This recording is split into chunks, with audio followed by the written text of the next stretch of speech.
Halo, apa kabar pemirsa? Saya Angel Nenggolan hadir menemani Anda selama 30 menit ke depan. Kita kali ini akan membahas mengenai penyakit sinus. Pemirsa, seperti yang kita ketahui, hidung adalah indera penciuman yang menjadi bagian sistem pernapasan manusia. Bila hidung bermasalah, tentu akan sulit bernafas dengan lega. Nah, salah satu untuk menjaga kesehatan hidung yaitu hindari asap rokok, polusi, dan debu. Ini merupakan musuh bagi hidung kita, pemirsa. Saking bahayanya, hal tersebut dapat mengurangi efektivitas hidung untuk menyaring, menghangatkan, dan melembabkan udara. Akibatnya, sinus akan bengkak dan tersumbat serta memicu timbulnya gejala alergi yang lebih buruk, bahkan berisiko mengalami sinusitis. Nah, kali ini saya akan mengajak Anda bertemu dengan dokter spesialis THP yang berada di Rumah Sakit Evarina Brastagi. Ikuti saya. Baik pemirsa, saat ini saya sudah bersama dokter spesialis THT yang berasal dari Rumah Sakit Evarina Brastagi. Halo dok, Flora, apa kabar? Ya baik, luar Terima biasa. kasih dok untuk waktunya. Oke. Dok, kita mulai ya dok ya. Dok, bisa dijelaskan dok apa itu hidung dan bagaimana fungsinya sendiri? Oke, jadi ya seperti kita ketahui ya, semua manusia pasti punya hidung ya. Jadi hidung itu adalah bagian paling menonjol di tengah wajah kita. Oke, jadi fungsinya dia sebagai indera penciuman, indera pengecapan, untuk menyaring udara dan juga untuk melembabkan rongga hidung. Itulah fungsi dari hidung. Baik dok, untuk cara kerjanya sendiri bagaimana dok? Bisa dijelaskan kepada pemirsa dok?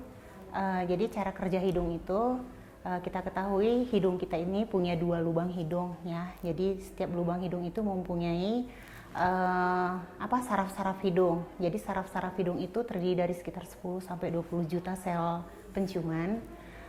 Jadi yang berfungsi untuk melembabkan rongga hidung. Jadi di saat kita mencium aroma ataupun seperti zat kimia seperti gas, itu dia akan dilarutkan oleh selaput lendir yang ada di rongga hidung, kemudian akan merangsang sel-sel rambut halus yang ada di hidung.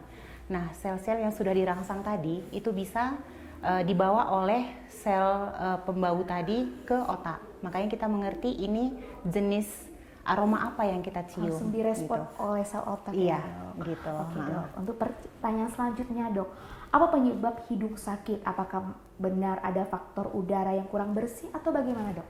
Iya betul, salah satunya memang karena faktor udara yang kurang bersih. Jadi udara yang kurang bersih itu bisa menyebabkan infeksi pada mukosa hidung dan juga rongga hidung, sehingga bisa menyebabkan lendir ataupun ingus jadi berlebihan. Kalau sudah berlebihan, kita pun jadi gangguan penciuman itu bisa terjadi. Gitu. Seperti itu ya. Nah dok, mungkin pemirsa masih awam terkait penyakit sinus. Silakan dijelaskan dok. Oke, jadi sinus itu sebenarnya bahasa medis ya. Kalau kita bilang bahasa awam itu, dia itu sebuah rongga atau ruangan, di mana itu terdiri dari 4 bagian. Jadi sinus ini terdiri dari ada sinus maksila, itu letaknya pas di bawah kedua pipi kita ini. Sinus yang lain ada sinus etmoid, itu terletak di antara mata kita, itu pas di pangkal hidung ini. Salah satunya lagi sinus frontal, itu letaknya di sini di dahi. Salah satunya lagi sinus sphenoid, itu letaknya pas di belakang hidung. Jadi untuk mengetahui itu sih kita harus scanning supaya nampak sinusnya. Jadi kalau misalnya sinusitis itu adalah infeksi di daerah rongga tadi gitu. Untuk gejala awalnya mungkin ketika pemirsa gejala awalnya terlihat bisa penanganan lebih lanjut kan dok. Untuk gejala awalnya itu seperti apa dok? Karena kan tadi ada terdiri dari beberapa bagian ya dok ya. Oke. Jadi gejala awal sinusitis ini biasanya sering sakit kepala. Sering sakit kepala, hidung tersumbat, ingus kita sudah mulai kental kekuningan, bisa juga penciuman berkurang, sama bisa juga nyeri di daerah wajah. Gitu. Baik. Jadi faktor-faktor itu yang dapat mempengaruhi penyakitnya, maksudnya gejala awalnya. Gejala awal daripada sinusitis, benar.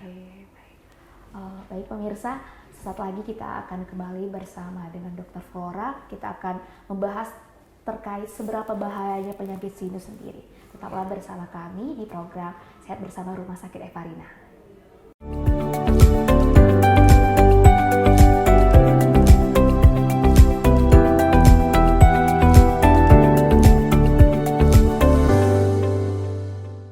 Baik pemirsa, masih dengan Dr. Flora di sini. Kita mau membahas terkait siapa saja, seberapa bahayakah penyakit sinus, Dok?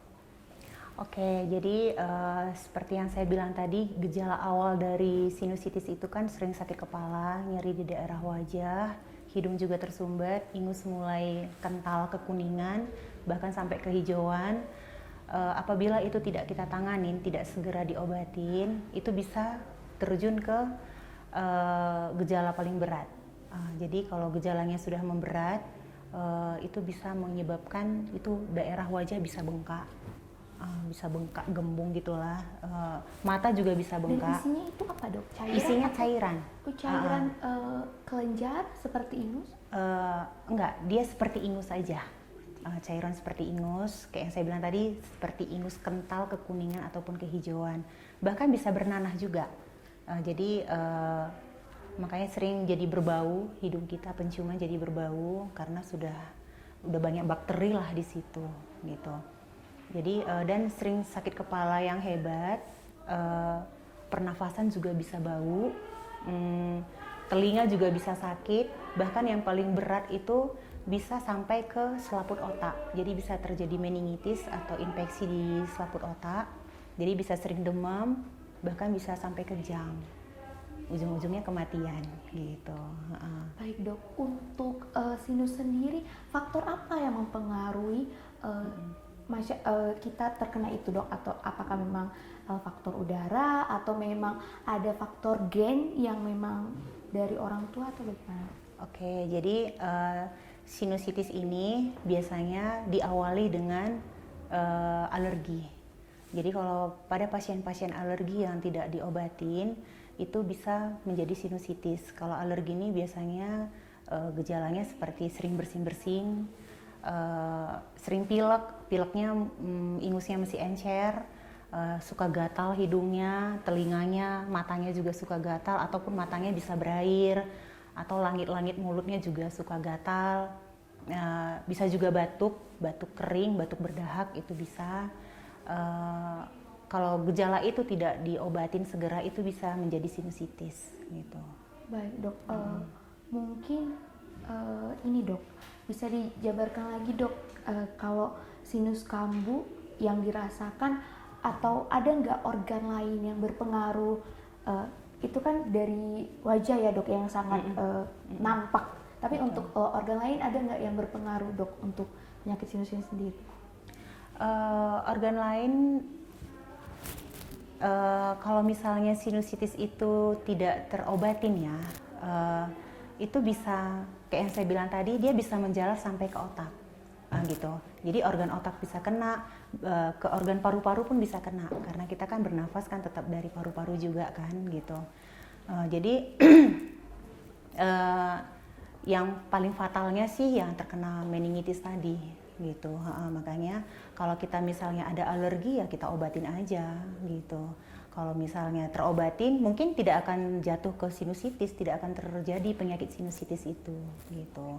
Untuk alergi, apakah faktor dari udara atau alergi makanan, apa bisa, Dok? Jadi alergi ini banyak ya faktor pemicunya, salah satunya karena polusi udara, bisa debu, bisa asap, bisa juga bulu-bulu binatang, bisa juga cuaca dingin,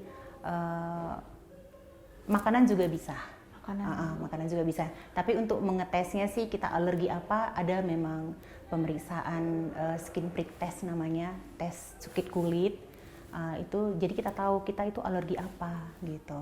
Tapi kebanyakan sih karena ini tadi ya polusi udara. Pada umumnya terjadi karena polusi udara. Karena kalau untuk alergi makanan mungkin ada, cuma memang yang daya tahan tubuhnya, imunnya lemah ya, Dok ya. Iya betul sekali. Misalnya kita kambuh di rumah nih, Dok. Apa penanganan yang bagaimana untuk, karena kan untuk rumah sakit menjangkaunya untuk masyarakat misalnya susah untuk rumah sakit. Jadi penanganan di rumah yang harus kita lakukan untuk menyembuhkan atau untuk sementara gitu dok, apa dok? Kalau misalnya gejalanya tergantung gejala ya. Kalau misalnya gejalanya sakit kepala ya kita minum obat analgetik lah, anti sakit, bisa paracetamol. Terserah apa yang ada di rumah lah. Biasanya paracetamol mungkin tersedia ya pada umumnya. Iya. Kalau misalnya hidung tersumbat itu bisa kita lakukan cuci hidung. Jadi cuci hidung itu kalau misalnya tidak ada cairan NaCl itu bisa kita lakukan pakai air dicampur dengan garam dapur.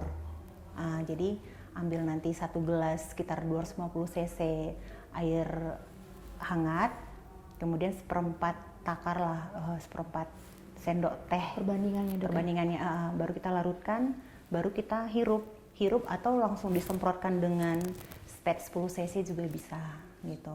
Itu nggak sakit kok dan nggak berbahaya lah gitu, siapapun bisa melakukannya. Baik dok. Jadi memang butuh kalau misalnya tidak bisa menjangkau untuk rumah sakit, untuk penanganan awal di rumah mungkin itu ya dok. Tergantung gejala tadi ya. Tapi dok jika kambuh lagi, nah itu bagaimana dok? Kan tidak bisa terus dibiarkan karena seperti yang dokter jelaskan, jika dibiarkan terus dianggap remeh akan menimbulkan diagnosa yang mungkin lebih berat ya, akan fatal gitu. Ya kalau misalnya tetap juga tidak sembuh dengan penanganan yang dilakukan di rumah tadi, memang harus tetap konsultasi dengan dokter THT yang terdekat lah gitu. Jika memang diagnosanya parah nih dok, tindakan apa yang dilakukan medis dok? Tetap dengan pengobatan ya. Iya. Atau operasi atau semacamnya dok? Iya, memang kalau yang sudah fatal sekali sih tetap dulu dengan pengobatan. Kalau tidak berhasil dengan pengobatan, memang kita lakukan tindakan operasi. Gitu. Baik pemirsa, saat lagi kami akan kembali tentunya masih bersama dengan Dr. Flora. Kita akan membahas umur berapa yang rentan terkena penyakit sinus. Tetaplah bersama kami di program Sehat Bersama Rumah Sakit Evalina.